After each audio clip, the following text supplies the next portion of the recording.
Qualification sans briller. Le FC Barcelone file en demi-finale de la Ligue des Champions malgré une prestation décevante. Mais l'après-match a rapidement tourné au clash. L'entraîneur du Borussia Dortmund n'a pas mâché ses mots contre le Barça en conférence de presse. Et ce n'est que le début. Chelsea et Arsenal veulent frapper fort en s'attaquant à une star blaugrana, pendant qu'Ansu Fati prépare un tournant radical dans sa carrière. Et que dire de la sanction honteuse infligée à Mbappé? On vous révèle tout dans cette vidéo explosive. Abonnez-vous, likez et activez la cloche. Dans le paysage du football espagnol, certaines décisions continuent de semer l'incompréhension chez les supporters, et la dernière en date ne fait qu'alimenter ce sentiment d'injustice généralisée. Lors du match entre le Real Madrid et Alaves, une action a particulièrement retenu l'attention. Un tacle violent de Kylian Mbappé a entraîné son expulsion directe à la 38e minute de jeu. Un geste qui aurait pu mettre fin à la saison d'un adversaire, un geste que beaucoup considèrent comme dangereux et irresponsable. Et pourtant, la commission de discipline n'a infligé à l'attaquant français qu'un seul match de suspension. Ce choix étonne et choque, car pour la majorité des analystes, ce tacle méritait une sanction bien plus lourde. Même du côté du Real Madrid, certains n'ont pas cherché à défendre l'indéfendable. David Ancelotti, l'adjoint de Carlo Ancelotti, a lui-même reconnu que le carton rouge était justifié. Une réaction rare, qui montre à quel point l'acte de Mbappé était difficile à excuser. Alors, comment expliquer que la Ligue ait choisi la sanction la plus légère possible, en se basant sur un rapport d'arbitre qui minimisait l'impact de l'action? L'arbitre de la rencontre, César Soto Grado, a rédigé un rapport où il explique que le tacle a eu lieu dans le cadre d'un duel pour le ballon. Une phrase qui semble anodine, mais qui change tout, car elle permet à la commission d'appliquer l'article 130 du règlement, qui prévoit une peine minimale en cas de jeu violent mais non intentionnel.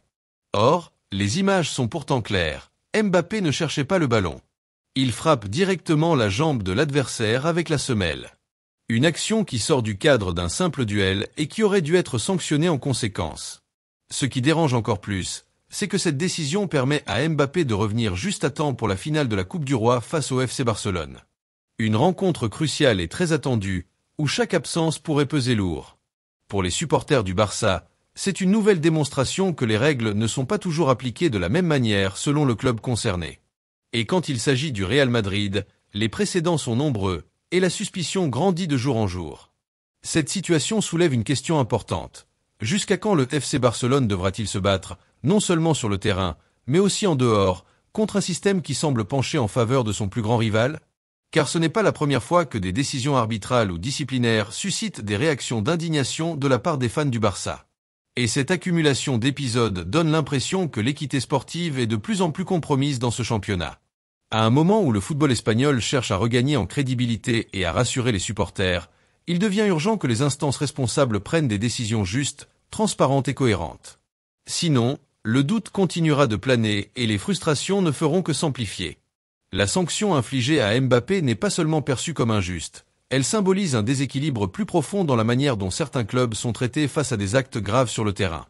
Le FC Barcelone mérite de jouer dans une ligue où la justice sportive est appliquée pour tous, et pas seulement pour certains. L'histoire d'Ansu Fati au FC Barcelone semble s'approcher d'une fin qui paraissait inimaginable il y a encore quelques saisons. Formé à la Masia, et autrefois considéré comme le grand successeur de Lionel Messi, le jeune attaquant vit aujourd'hui un véritable cauchemar. Lui qui portait fièrement le mythique numéro 10 du Barça est désormais relégué au second plan. Malgré son récent retour sur le terrain après 3 mois d'absence, il n'a joué que quelques minutes face à Dortmund, et cela ne change rien à sa situation. Sous les ordres de l'entraîneur Hans Flick, Ansu ne semble plus avoir de place dans les plans du club. Selon les informations du journal Sport, l'attaquant et son entourage auraient même pris la décision de quitter définitivement le FC Barcelone à la fin de la saison prochaine. Ansu Fati ne veut plus entendre parler de prêt. Il souhaite un nouveau départ, un vrai cette fois, loin de la Catalogne et de toutes les promesses non tenues qui ont marqué ces dernières années. Il se sent prêt physiquement, mais ne comprend pas pourquoi il ne reçoit aucune chance de prouver sa valeur sur le terrain. Malgré tout le talent qu'on lui reconnaît, Ansu n'a joué que 191 minutes cette saison. Un chiffre ridicule pour un joueur qui était autrefois vu comme l'un des plus grands espoirs du football mondial. Son entourage ne cache plus son incompréhension, et l'optimisme qu'ils avaient lors de l'arrivée de Flick a totalement disparu. De son côté, le Barça ne fait plus de mystère sur ses intentions. Le club ne compte pas sur lui à long terme et souhaite alléger sa masse salariale. Un départ semble donc être la solution la plus logique. Le contrat d'Ansu court encore jusqu'en 2027, ce qui complique les choses. Une résiliation est envisagée, mais reste une opération délicate. Le scénario préféré du Barça serait une vente qui apporterait de l'argent. Mais si aucune offre sérieuse n'arrive, un prêt pourrait être une option, comme cela avait été le cas avec Umtiti. Sauf que le joueur refuse cette idée.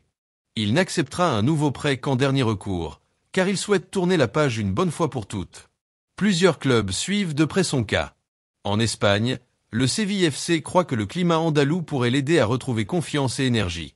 Le Real Betis aussi aimerait l'accueillir en prêt, avec une partie du salaire prise en charge par le Barça.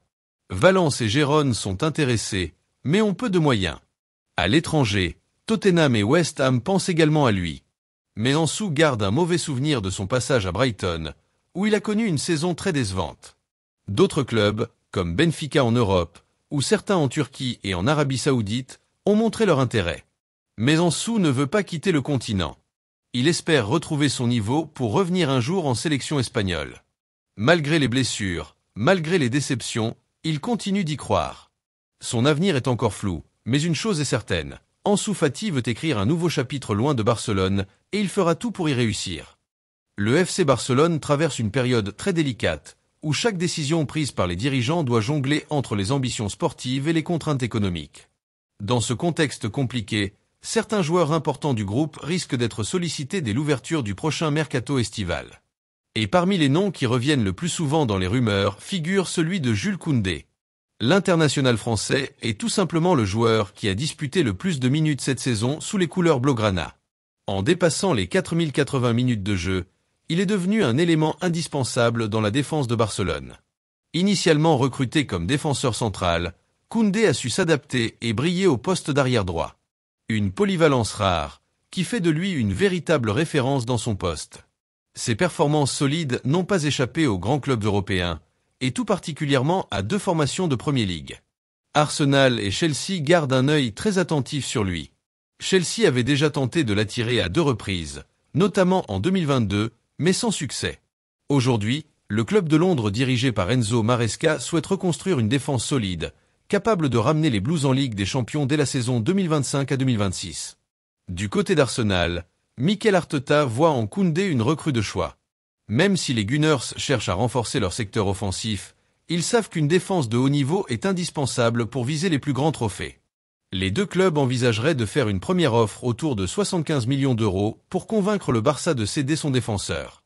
Mais cette somme est jugée insuffisante par les dirigeants catalans. Officiellement, Koundé possède une clause libératoire fixée à 1 milliard d'euros, comme la majorité des cadres du club. Malgré cela, Barcelone reste réaliste.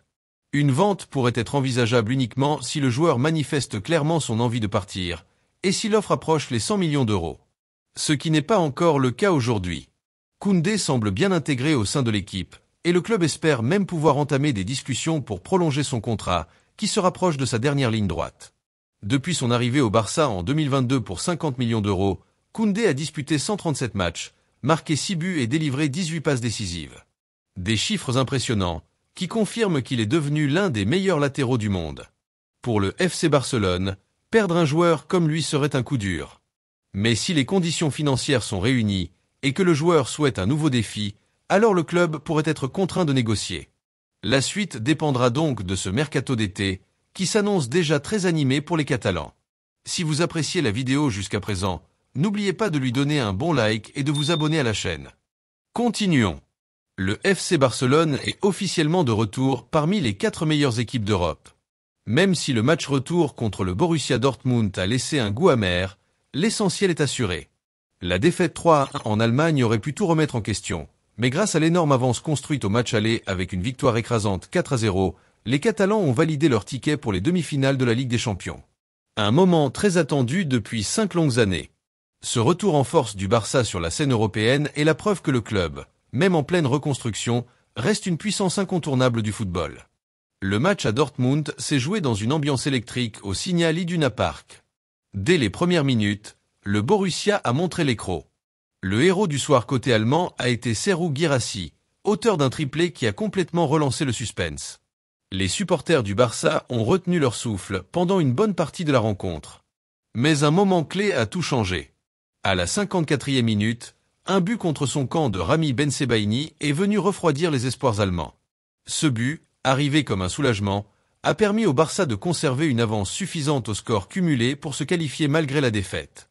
Le score total de 5-3 en faveur des Catalans montre bien l'importance d'un match aller réussi. Même si le Barça a montré un visage méconnaissable au retour, l'avance prise à l'aller a permis de gérer l'effort, malgré les nombreuses imprécisions et les dangers constants créés par les Allemands. Ce genre de match rappelle une vérité essentielle dans le football européen. En Ligue des Champions, chaque but compte et chaque erreur se paie cash. Le Barça a eu chaud mais a su tenir bon. Ce n'était pas une performance brillante, mais une qualification quand même. C'est désormais officiel. Le FC Barcelone retrouve le dernier carré de la Ligue des Champions. Un stade de la compétition qui lui échappait depuis plusieurs saisons. Dans l'autre rencontre de la soirée, le Paris Saint-Germain s'est lui aussi qualifié après un match spectaculaire face à Aston Villa. Le club français, malgré une défaite 3-2 en Angleterre, s'est appuyé sur sa victoire 3-1 à l'aller pour passer au tour suivant.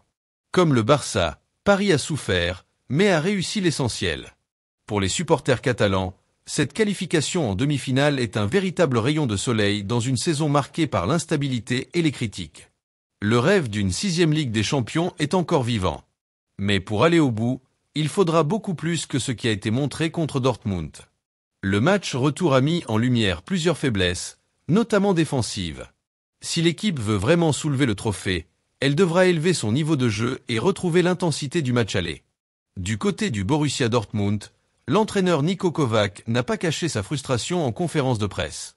Il a salué le courage de ses joueurs, leur combativité et leur envie de tout donner jusqu'à la dernière minute. Pour lui, si Dortmund avait joué comme cela au match aller, l'histoire aurait pu être complètement différente.